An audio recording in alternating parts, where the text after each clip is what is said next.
Bienvenue sur ISCOM. Dans cette vidéo, nous allons vous présenter l'interface principale du logiciel. Vous pouvez accéder à cette page de connexion en tapant dans la barre de recherche de votre navigateur Internet iscom.sfi.fr.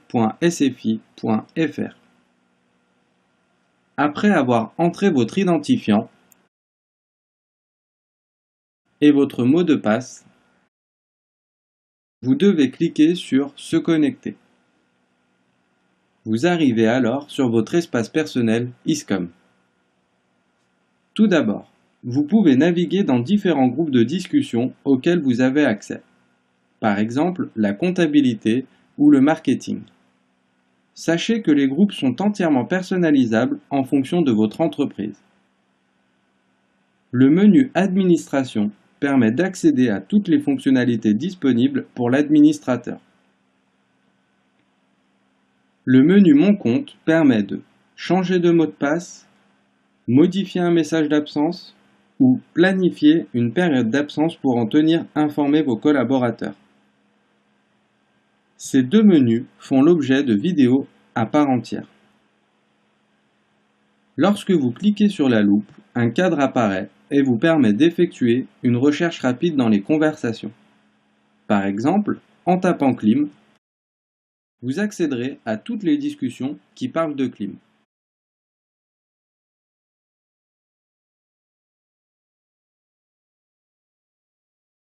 À droite de l'écran se trouvent les trois principaux boutons d'action. Le premier vous permet de faire une recherche ciblée par critère dans l'ensemble des conversations. Le deuxième vous permet de créer une nouvelle conversation.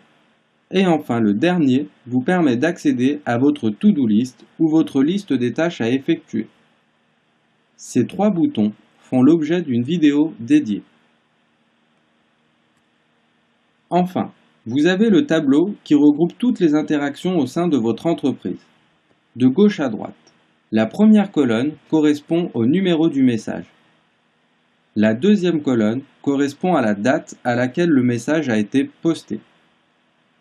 La troisième colonne permet d'identifier l'auteur des messages. Il est distingué par ses initiales et un code couleur qui lui est propre.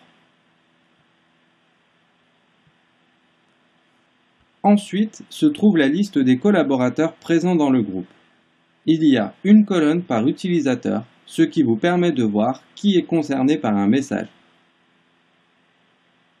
Il y a une pastille de couleur à côté de chaque utilisateur. Elle sert à indiquer sa disponibilité. Une pastille verte indique que l'utilisateur est connecté au logiciel.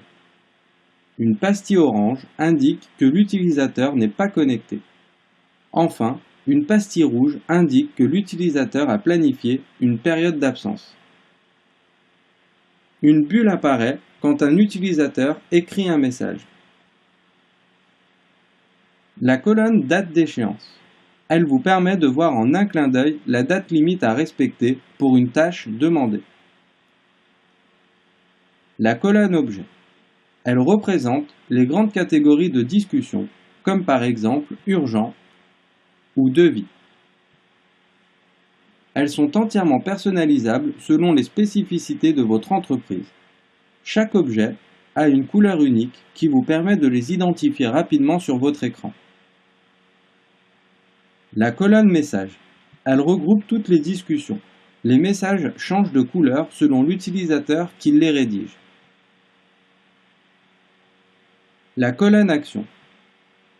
Elle regroupe l'ensemble des boutons qui permettent de relancer une personne, de modifier un message, d'archiver manuellement la conversation, d'indiquer un message comme vu, d'indiquer qu'une tâche a été accomplie, de répondre à un message et de consulter une pièce jointe.